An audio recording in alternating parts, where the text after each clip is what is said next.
Assalamualaikum dan salam sejahtera. Fokus berita kali ini kita tumpu kepada dakwaan yang ada gerakan untuk memurtadkan orang Islam dan bertukar agama mereka kepada agama Kristian. Isu ini menjadi santapan wajib para pembaca akhbar-akhbar bahasa Melayu dan buku dan majalah sensasi. Muktahir ini bicara mengenai murtad dibangkitkan sekali lagi apabila satu himpunan show of force diadakan di Stadium Melawati di Shah Alam pada 22 Oktober baru-baru ini. Isu ini diketahui melahirkan rasa ketegangan di antara para penganut agama Islam dan agama Kristian. Ketika penganut Islam menuntut kepatuhan dari semua rakyat Malaysia, persoalannya di manakah letaknya sensitivity majority kepada perasaan minoriti penganut agama Kristian di negara ini. Saya Syaridan Mahavira dan bersama saya hari ini Ahli Parlimen Shah Alam dan Timbalan Pesuruhjaya PAS Selangor, YB Khalid Samad. Selamat datang YB. YB Teresa Kok, Ahli Parlimen Seputih dan juga pengurusi DAP Selangor. Yeah. Selamat datang YB. Yeah. Dan juga tetamu istimewa kita adalah Pesuruhjaya PAS Selangor dan juga Adun Meru, Dr. Abdul Rani Osman. Yeah. Okey, baiklah kita mulakan dengan YB Teresa Ya. Okey YB, kita sering mendengar daripada sekumpulan pemimpin badan bukan kerajaan Islam dan penyokong-penyokong mereka di dalam akhbar bahasa Melayu tentang konspirasi lah kan Kristian dalam menyebarkan agama mereka atau untuk menjadikan Malaysia ni negara Kristian Tetapi kita jarang mendengar dari pendapat daripada komuniti Kristian itu sendiri. YB sebagai seorang penganut agama Kristian, apakah perasaan YB apabila dilemparkan tuduhan begini kan? YB keluarga YB dan saya rasa penganut-penganut agama Kristian yang lain kan yang YB kenal, adakah mereka terasa kambing hitamkan, di scapegoatkan kan? Adakah mereka merasakan dengan dakwaan-dakwaan macam ni kan, adakah mereka rasa tersisih daripada majoriti orang Islam di negara ini? Sebenarnya perasaan ramai penganut Kristian juga rasa tersinggung lah. Kenapa pada bulan-bulan ni ataupun beberapa tahun yang lepas ini yang isu tentang kristianisasi ini selalu dibangkitkan oleh segelintir pihak tertentu, dan yang perkara macam ni memang bukan satu isu sebelum tahun 2008 lah, sebelum Pakatan Rakyat jadi kerajaan. Dan saya sebagai seorang penganut Kristian, saya dalam mazhab Katolik, saya selalu pergi gereja. Saya tak pernah nampak sesiapa orang Islam yang masuk gereja, dan biasanya kami pun tak peduli siapa yang datang, dan biasanya orang Islam tak datang, kita tahu. Dan kami juga rasa agak susah hati, dan bagi dalam perasaan orang Kristian, mereka rasa mereka dijadikan kambing hitam lah kerana pertarungan politik di negara kita. Okey, YB Rani pula, apa bacaan YB tentang dakwaan yang ada konspirasi kristianisasi di negara ini? Okey, kita balik pada Islam. Dalam Islam satu kaedah yang digunakan iaitu al-bayyinatu 'alal mudda'i wal yaminu 'ala man ankar. Siapa yang nak membawa apa-apa dakwaan mesti ada satu bukti yang kukuh. Dia tak boleh hearsay begitu saja. Kalau tak ada ini, maka tak perlu pergi kepada second punya stage, itu yang orang yang dia jawab tu dah dia mencari. Jadi dalam masalah sekarang yang kata 200,000 orang masuk ni Kristian murtad, until now tidak ada satu bukti. Tidak ada satu bukti yang dan kita mengatakan bahawa itu sebab itu dalam Quran Allah sebut ya ayuhan nas inna khalaqnakum min dzakarin wa untha wa ja'alnakum syu'uban wa qabaila lita'arafu. Wahai manusia, aku jadikan kamu daripada seorang lelaki dan seorang perempuan, iaitu Nabi Adam juga Siti Hawa, dan aku jadikan kamu juga berbagai kaum dan bangsa untuk apa? Lita'arafu, bukan litaharabu, bukan untuk bergaduh-gaduh, sebenarnya lita'arafu, kita kenal mengenal, kita saling hormat menghormati. Dan ini sebenarnya tally dengan ataupun ikut apa yang disebut oleh perlembagaan persekutuan sendiri yang minta yang mengiktiraf Islam itu sebagai satu agama, dan juga mengatakan bahawa mesti ada satu dibenarkan agama lain ini untuk mengamalkan apa saja ajaran agama. Dan juga kita juga yang kita tidak mahu bila isu ini, kita tidak mahu dia timbul satu benda yang tidak mententeramkan. Ini kita base bercitah Sultan sendirilah yang minta supaya jangan ada anasir-anasir untuk mencah belahkan rakyat itu sendiri. Jadi ini. So boleh saya tanya secara umum kepada YB Khalid, dalam pemerhatian YB sendiri ada asas ke kepada dakwaan ini? Kerana kita tengok kan, seperti mana YB Teresa dia kata yang isu ini timbul selepas 2008 dan dia perhangatkan pada tahun 2009 selepas keputusan Mahkamah Tinggi yang membenarkan penggunaan istilah Allah kepada orang-orang Kristian. Dan sebelum itu sebenarnya kes mahkamah itu dibawa kerana Kementerian Dalam Negeri mengharamkan penggunaan istilah itu. Itu sebabnya yang kes ini pergi ke mahkamah. So jadi bagaimana, kenapa istilah yang sudah lama dipakai oleh orang-orang Kristian di Sabah dan Sarawak dan diterima oleh masyarakat Islam secara lazim tiba-tiba jadi isu?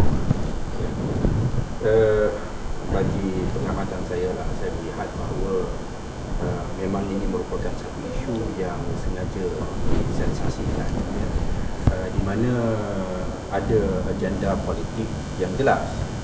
Apa yang ingin dihasilkan ialah satu persepsi bahawa apabila Pakatan Rakyat memerintah, maka usaha kristianisasi ini berjalan dengan lancar, oleh kerana kononnya DAP itu adalah satu parti Kristian.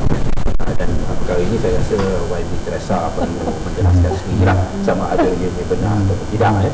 Tapi bagi saya persoalan nak menghasilkan ataupun nak mewujudkan perasaan takut di kalangan umat Islam, orang Islam, bahawa mereka akan dimurtadkan bermula semenjak kita memerintah, semenjak Pakatan Rakyat mengambil alih kerajaan negeri Selangor, di mana bukan sekadar persoalan kalimah Allah itu, tetapi sebelum daripada itu juga, pada mulanya saya rasa YB Teresa sendiri telah menjadi mangsa, di mana dia telah ditahan di bawah ISA selama 7 hari atas tuduhan kononnya menghalang azan dilaungkan di sebuah masjid, dan selepas itu ada demonstrasi kepala lembu, dan bantahan terhadap perpindahan dan pembinaan kuil di tapak yang baru.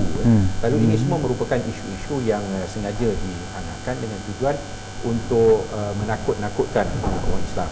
Dia kata kononnya selepas UMNO ni dah tak lagi berkuasa dan tidak lagi berpengaruh, maka Islam dan Melayu terancam.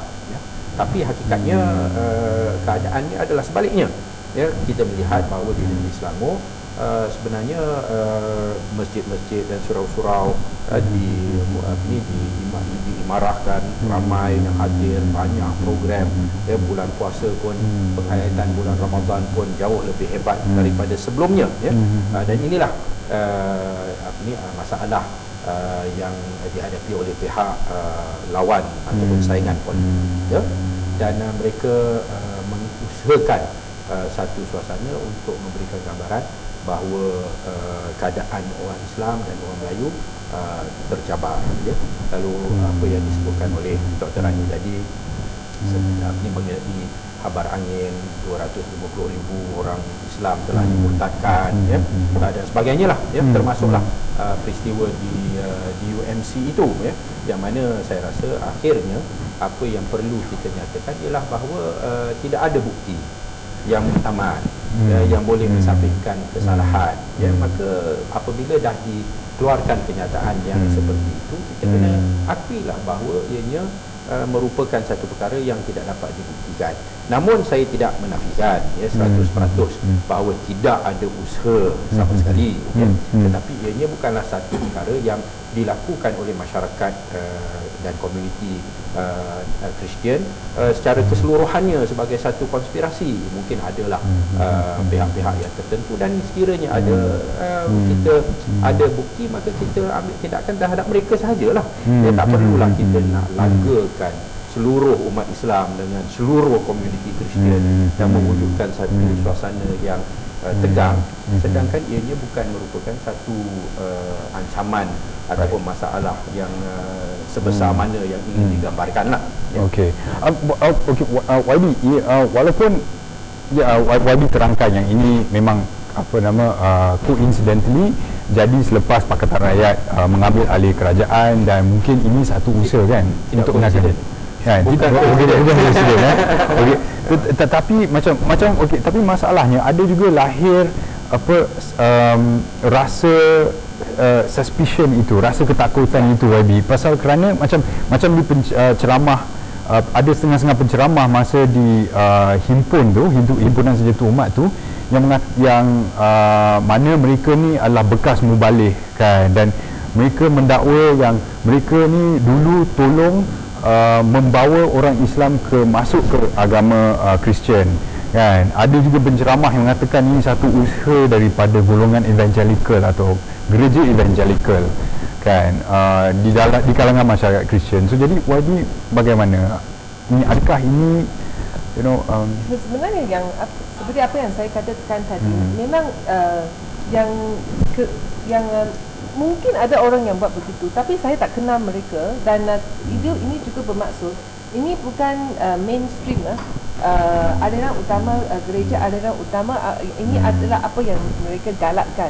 Kerana sebenarnya selain daripada orang Islam, kita masih ada ramai lagi orang, kalau kita nak sebarkan agama Kristian macam di keluarga saya. Saya dan ibu saya hanya penganut Kristian saja, bapa saya Buddhis, adik saya Buddhis, dan yang lain tu free thinker.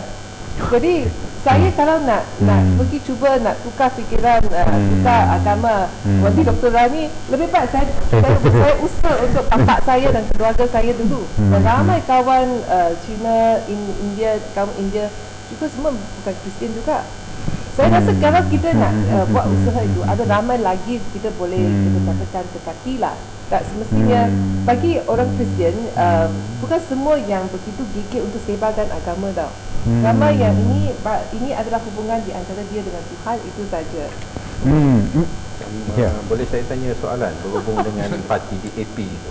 Apa yang disebutkan bahawa DAP ini adalah parti Kristian, apa keadaan sebenarnya dalam parti itu? Pengurusi DAP Kapal Singh, seorang Sikh, penganut agama Sikh.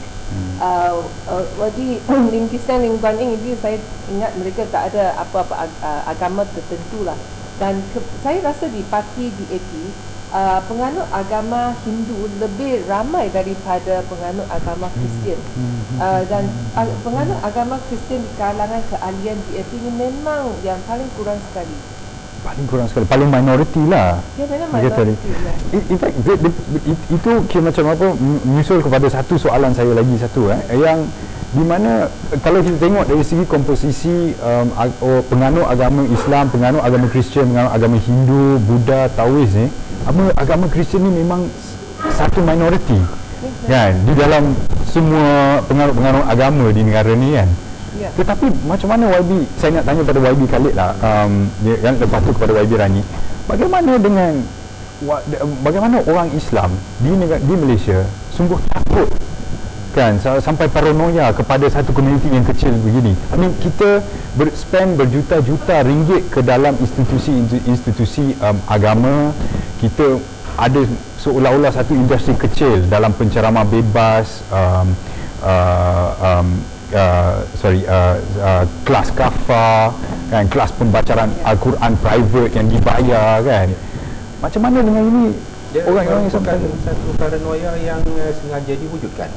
Ya, mungkin juga secara historical dan sejarah, kita pernah dijajah, dan yang menjajah kita adalah kuasa barat yang merupakan pihak yang beragama Kristian, walaupun mereka sendiri pun mungkin tidak mengamalkan agama mereka, tapi ini merupakan satu paranoia yang sengaja diwujudkan, dan seperti mana yang kita sebutkan tadi, fakta-fakta yang dilemparkan sebenarnya tidak ada bukti yang dikatakan oleh saudara pengurusi tadi dengan penceramah yang turun yang cakap dia pernah dia bekas padri, dia pernah convert ataupun murtadkan orang Islam, setiap cobaannya dia murtadkan, dia dapat duit dan sebagainya. Ini semua kata-kata. Kalau benar, bawalah bukti, tunjuklah siapa yang kamu murtadkan, di mana, bila ianya berlaku, kan? Ini main semangat nak mengapi-apikan suasana dan nak memberikan satu gambaran bahawa ini merupakan satu usaha gigih yang terancang dengan dia punya international network dan sebagainya. Mungkin kerisauan dunia barat yang berkuasa, yang berpengaruh, tetapi dunia barat ni pun bukan semuanya kuat dari Kristiannya. Amerika adalah yang geng-geng yang Republican ke, yang Demokrat yang kuat agama dan sebagainya, tetapi ianya bukan merupakan satu usaha kristianisasi, tetapi mungkin lebih dari segi terhadap umat Islam ni nak mensekularkan pemikiran umat Islam, dan ini bagi PAS, ini yang kita rasa masalah yang lebih besar, bukan soal kristianisasi sangat, tetapi soal fahaman sekular yang disebar luaskan oleh pihak pemerintah itu sendiri. Okey, sebelum kita pergi kepada pandangan YB Rani, kita berehat seketika.